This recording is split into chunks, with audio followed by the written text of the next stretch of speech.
Hi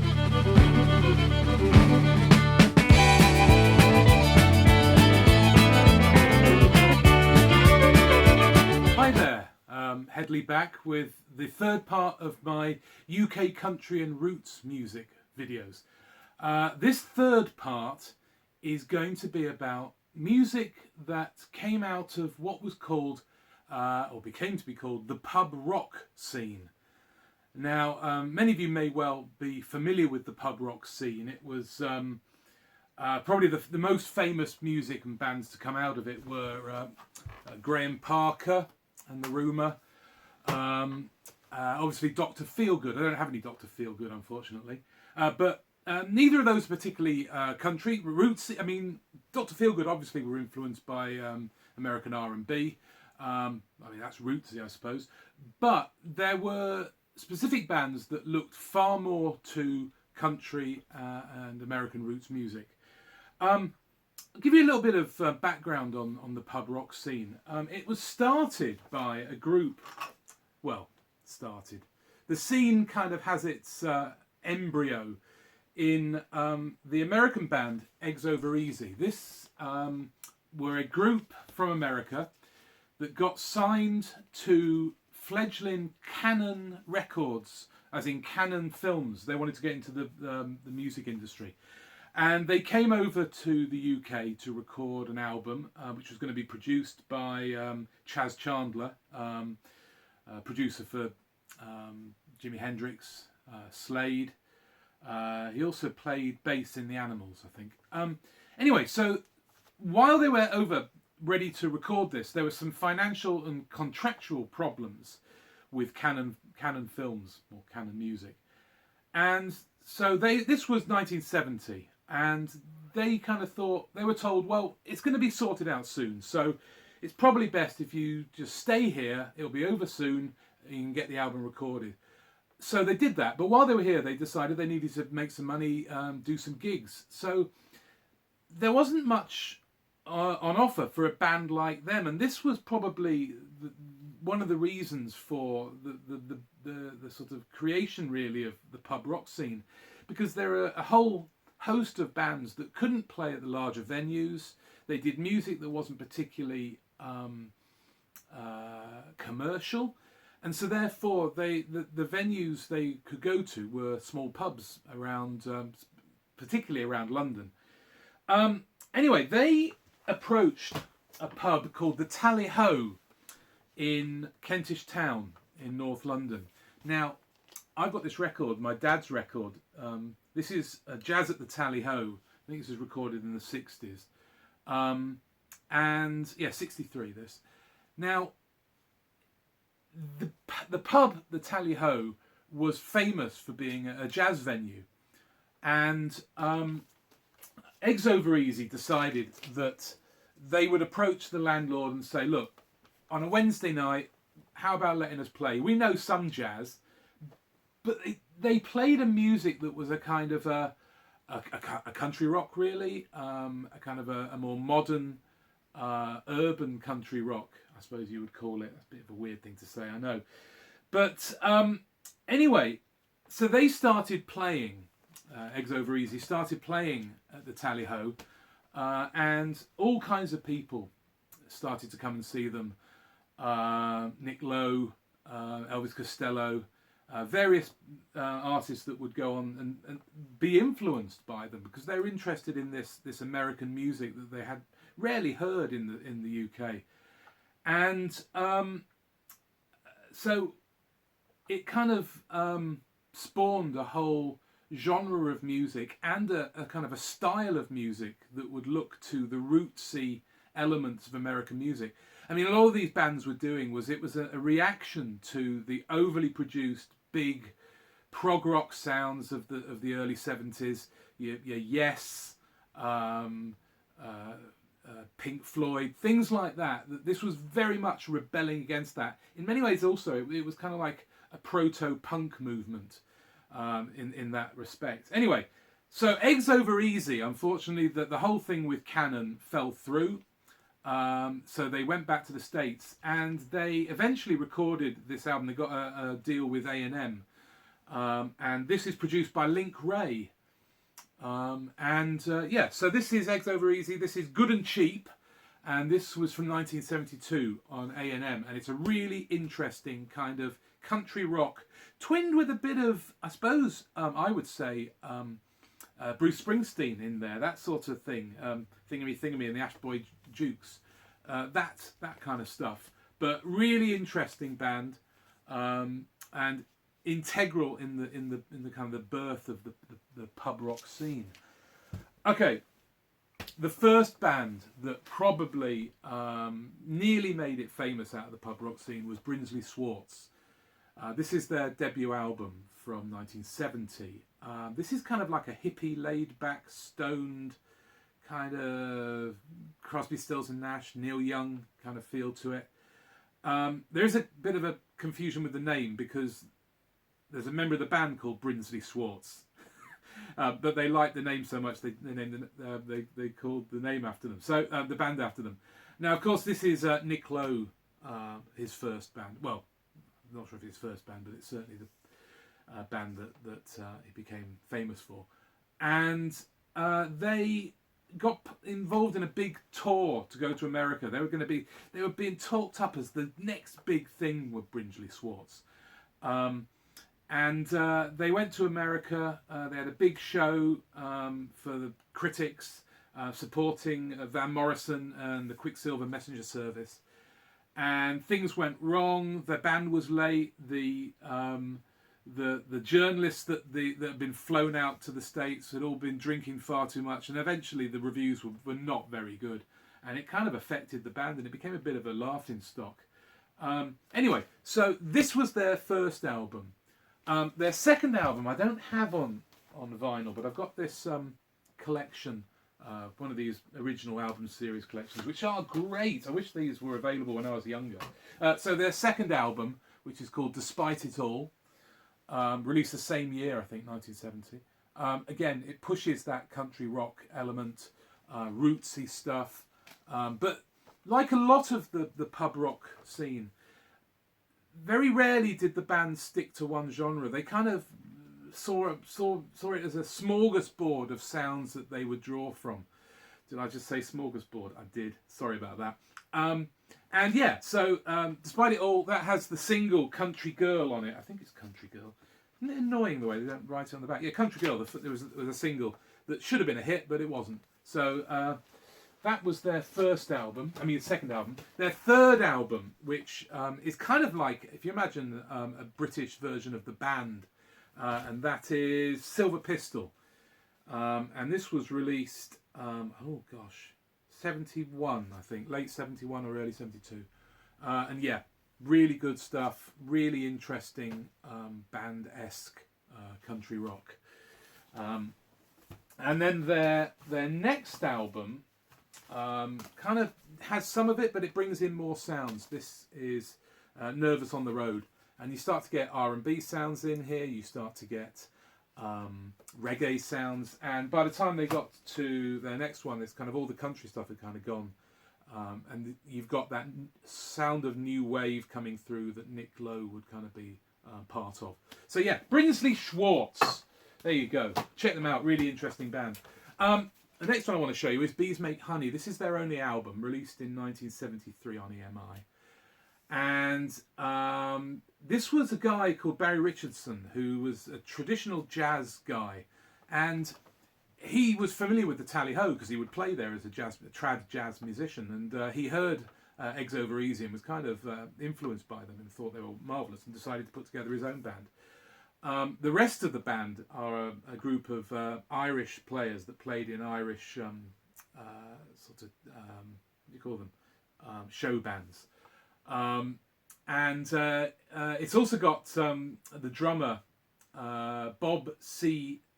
Seidenberg, who I think he went on to be in Supertramp after this. But this starts with almost like a kind of a swing number, but there's country stuff on here. There's a great track on here called Chinese Dead. Chinese Dead. And yeah, really good stuff. Unfortunately, they were dropped by EMI. This didn't do very well. They supported T-Rex, which apparently didn't go down very well with the teeny bop fans. But really worth checking out. Eggs Over Easy. Bees Make Honey. Okay, the next one. Now, trigger alert. The next couple of covers are anachronistically poor, I think. So this is Chilly Willy and the Red Hot Peppers, sorry. This is their first album. This is called Kings of the Robot Rhythm. Kings of the Robot Rhythm. It's a bit of a weird cover. I apologise for the rather poor stereotypical cartoon on there. Really poor choice, I think, these days. But this was Martin Stone, who'd been in The Action and would go on to be in Savoy Brown. Philip C. Lithman, who was worked with the Residents on and off before and after this. And this is a kind of a more rootsy country sound. It's more influenced in Western swing, old string band music. Kind of like if you're familiar with the American bands, things like what's he called? Commander Cody and the Lost Planet Airmen. Oh Jesus, problems. So that kind of stuff, more rootsy, more folky almost. But it's also got Brinsley Schwartz on here, so you got Nick Lowe, Bob Andrews, and Billy Rankin playing on that. Really nice stuff. Their second and last album is Bongos Over Bum, and another horribly stereotypical cartoon view. This time we've got a nice Japanese man. A bad choice for both of these album covers. This is 1974 on Mooncrest, and again it continues that kind of Western swing, string band, rocky kind of sound. Fairly unique band, I think. Certainly fairly unique from the UK. And this has got Jackie McShee on from Pentangle doing some vocals on here, and Carol Grimes, who was a sort of a soul and funk artist doing stuff. Martin Stone, after they collapsed, would go on to be in the Pink Fairies and play with Reckless Eric. So that's their two albums. There is a compilation that's available on CD, which is very good. It has the two albums without the dodgy covers, I hasten to add. And loads of extras. So Chilly Willy and the Red Hot Peppers, really worth checking out. Okay, the next one. This is Ace, Five Aside from 1974. This is their first album on Anchor Records. And probably most well known for having Paul Carrick in the band. They had very wide taste in music. In fact, the back of it has a bit of a write-up about each of the members of the band. And each of them talk about having different likes, and some of them interested in soul and funk, some of them interested in country. And so the album itself is a mixture of all of these. Probably most famous for the song How Long? How long has this been going on? Which was a big hit in the States. And also not very, not like much else on the album actually. Obviously that's a direction they would go in on previous albums. But this is an interesting album. I love this album cover, actually. It's rather, as far as I remember, there's a slightly dodgy sort of... Oh, it's the inside, isn't it? That's the cover of the British version that would later be released. And that's got them it looks like at the Cop at Liverpool. So I'm not sure that was perhaps a good idea for an album cover, considering that might be a turn-off for a lot of people. Not wanting an album sleeve with masses of Liverpool fans on. Anyway, so yeah, Paul Carrick's Ace.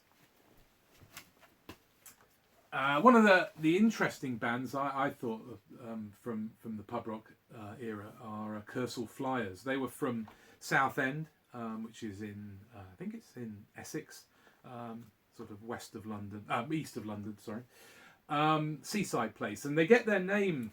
The Kursaal was a kind of a dance hall, amusement place, venue, and they had a little train that would go up and down the promenade at Southend advertising it, and that was known as the Kursaal Flyers. So that's where they get the name from. There you go. How interesting is that? Okay, so this is Chocks Away from 1975, their first album. It's produced by Jonathan King. And they toured in 1975 in Europe with the Flying Burrito Brothers. And so you can imagine that their music sits quite well alongside the Burritos, sort of a country rock, perhaps more traditionally country rock than, say, something like the Eagles, or more like the Burritos.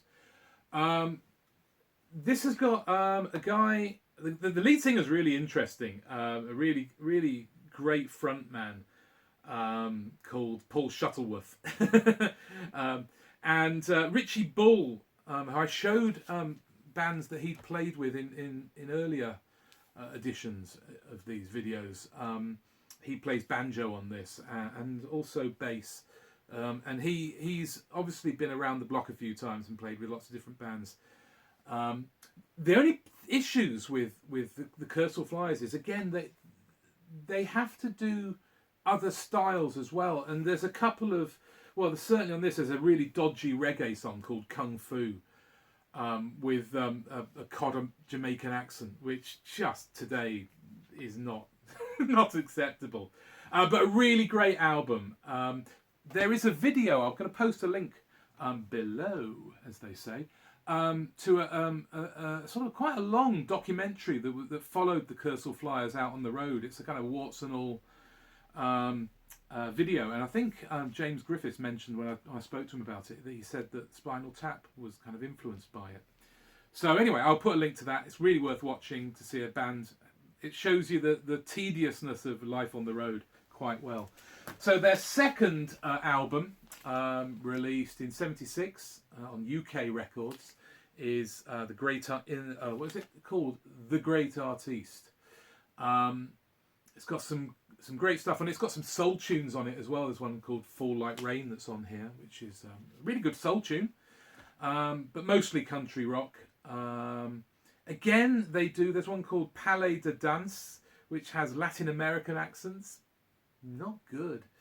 And again, we've got one called Hypochondriac, which is a dub reggae song with the accent. Yeah, they stick out like a sore thumb, those sort of things, don't they? Certainly in the UK. Yeah, and I suppose anywhere. Anyway, second album, really good. Probably a better album than the first, I think. Then, for their third album, they signed to a major label, to CBS. This was released in 1976, The Golden Mile. It's produced by Mike Batt, he of the Wombles and various other things. And it's a very kind of Spill Spector, you know what I mean? Phil Spector. I wish there was a Spill Fector. I'm going to name myself Spill Fector. Okay, Phil Spector styled kind of production, something like that wall of sound going on here, and it does have a minor hit on it called Little Does She Know, which reached number 14 in the charts. You can see them on Top of the Pops. You can check that out. Yeah, this is not as rootsy as the others. Obviously, they're going for that more polished commercial sound. And this would be their last album. Obviously, it didn't do that well. They had a single, but after that, it kind of fell apart, and they all disappeared off to different bands and things like that. But yeah, the Kursaal Flyers, worth checking out. Okay, the next band I need to start in America. This is Clover. They were formed in 1967. This was released in 1970. This is their first album. This is real country rock in the whole scene. So 1970, formed in 67, alongside the Flying Burrito Brothers, Nitty Gritty Dirt Band, all that kind of stuff. So their first album released in 1970. They released a follow-up in 71. And then things didn't go well for them. I think they lost their recording contract, and they bummed around for a while. And they tried to get a new band together, sort of an augmented band. And they released, they recorded some demos to try and get them a new contract. And this, you can get a CD of this, which is called the Sound City Sessions in 1975. And this was when a young harmonica player and singer called Huey Craig joined the band, who would become famous as Huey Lewis. And yeah, so the band moved in a more R&B direction with these recordings. Now, unfortunately, they didn't get a recording contract in the States, but it showed interest in the UK, and so they came to the UK. And while they were ready producing their first album, they backed Elvis Costello on his debut album, My Aim Is True. So quite famously, Clover did that. Without Huey Lewis, he's not on that. Anyway, so after that, they released their first album. This is Unavailable. This is the US release, which has got a different cover than the UK one. This is 1977 now, and they started playing the pub rock circuit. Huey Lewis is credited on this, but it's spelt differently. It's spelt... So, anyway, so that was, not much country now. It's far more smooth, almost yacht rock, but there are elements of the country in there. Kind of like country soul yacht rock. And their final album, 1977, called On the Wire. And after that, the band would split up, and the core members would go on. Huey Lewis. John McFay. What did he go off and join? Can't remember now. I think I wrote it somewhere.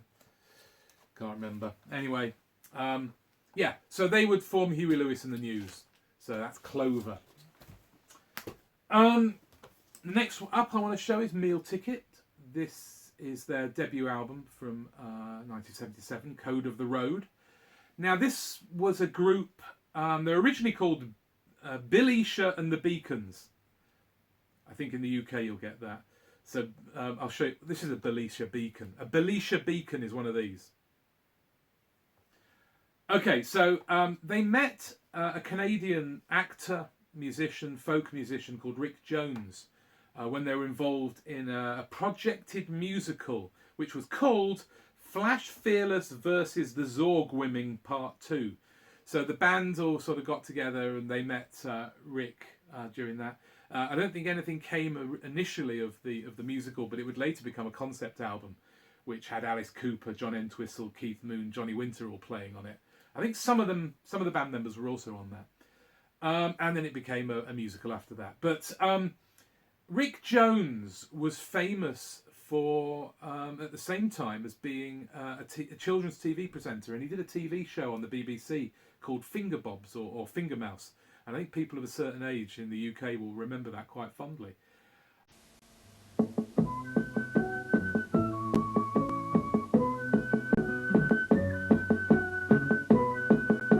Finger Bobs. Yuffie lifts a finger and a mouse is there, puts his hands together and a seagull takes the air. Yuffie lifts a finger and a scampi darts about. Yuffie bends another and a tortoise head peeps out. These hands were made for making, and making they must do.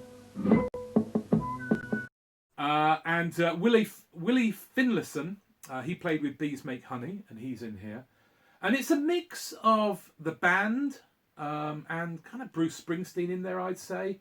It's smoother US country rock, but really interesting, really great. They were marketed as being the Eagles, the UK's answer to the Eagles or the band. It's kind of interesting that they can be the Eagles and the band because they're so very different bands. But yeah, Meal Ticket, really, really good stuff. That's their first album. Their second album, Yesterday's Music. Sorry, no, it's not. It's called 3 Times a Day. It has the song Yesterday's Music on it. And Blood, Sweat, which is the Blood, Sweat and Tears song.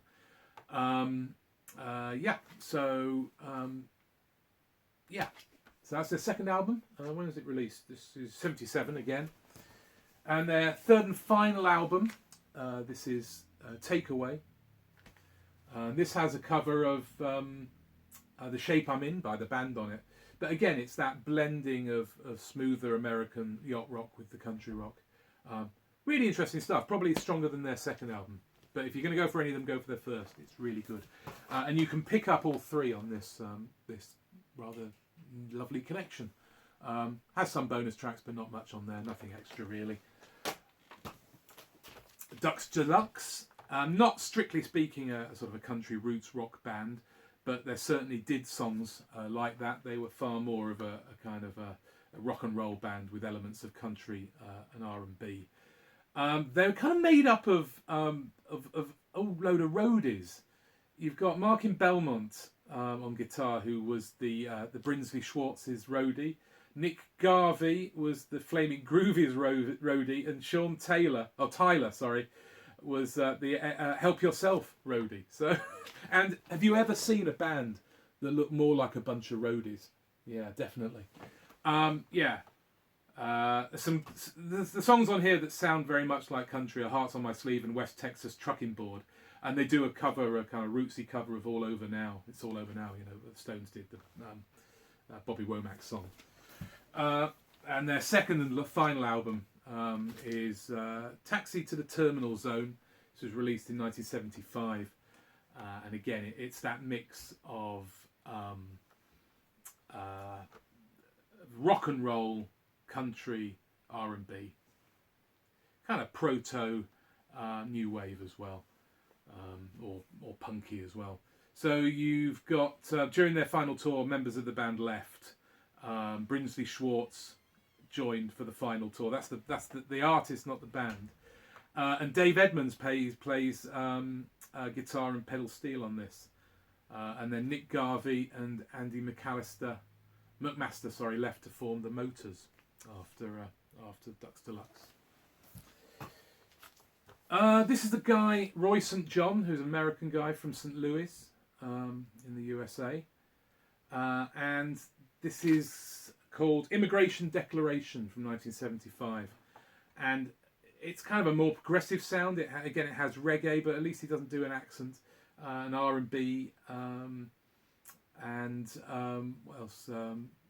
It was produced by Charles Sinclair, who also plays bass in it, who was in Kilburn and the High Roads, who were one of the other, I should have mentioned at the beginning, one of the other pub rock bands that would be where Ian Dury started out. And you've got Malcolm Morley, who plays piano from Bees Make Honey.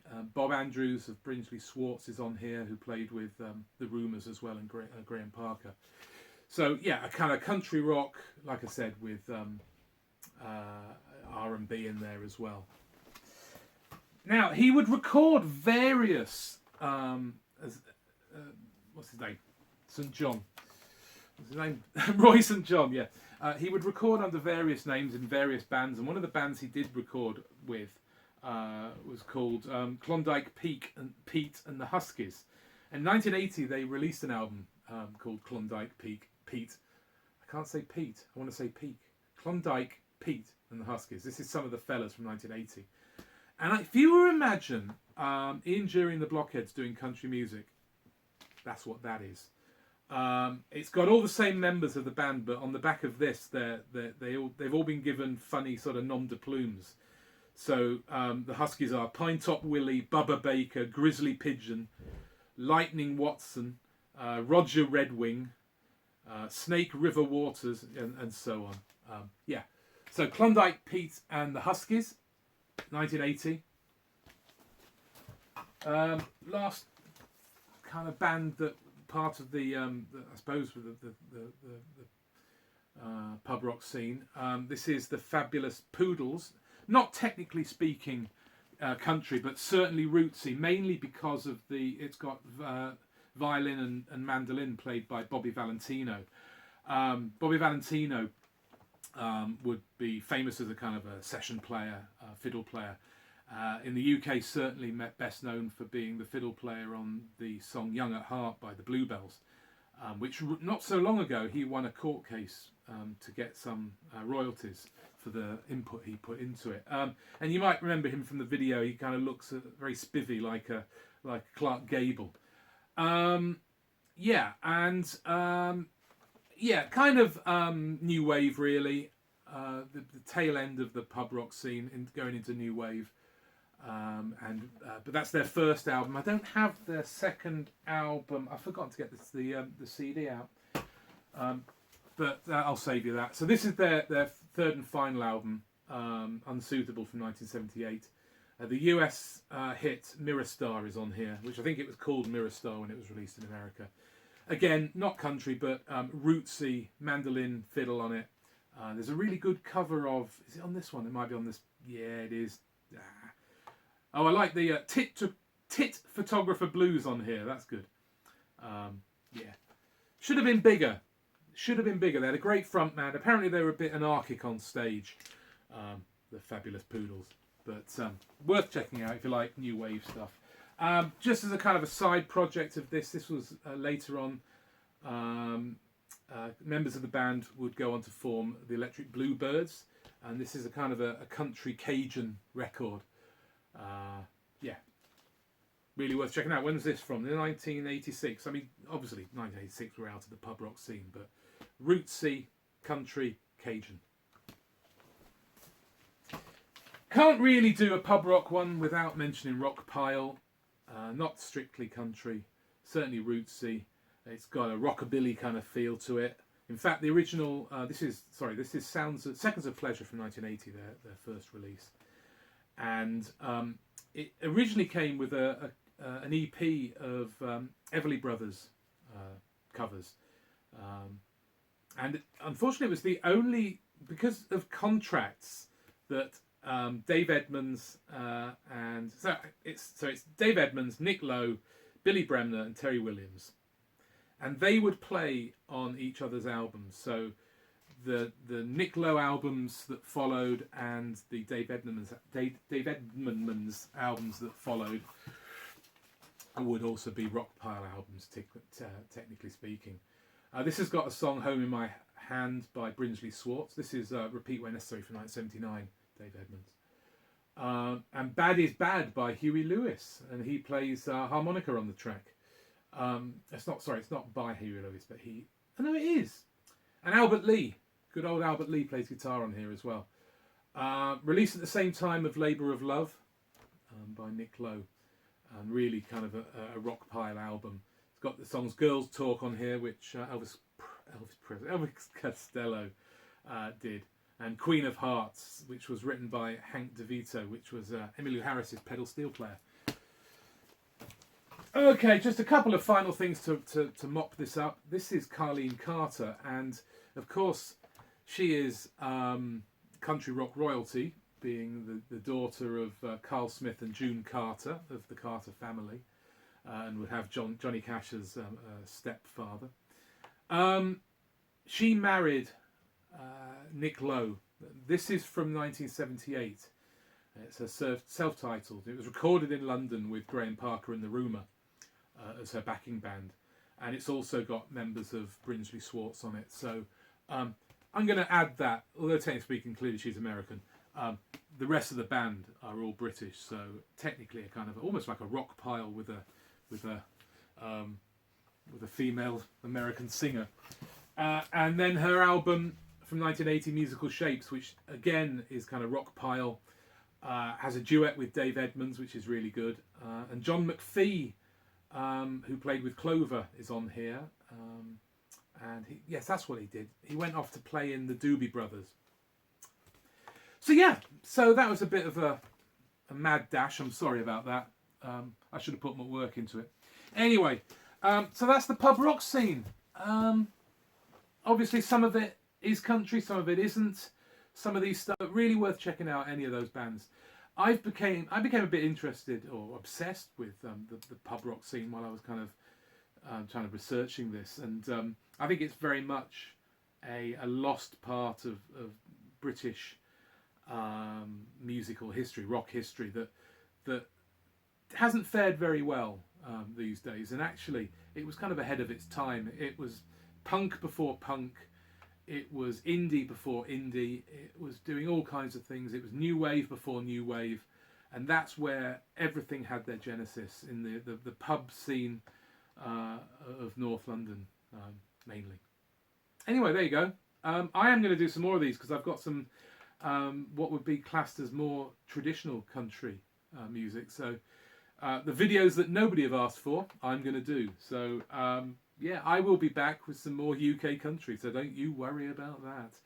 But thank you for bearing with me. I will see you at some point in the future. Thank you very much for watching, if indeed you have got this far and are still watching. Until then, bollocks!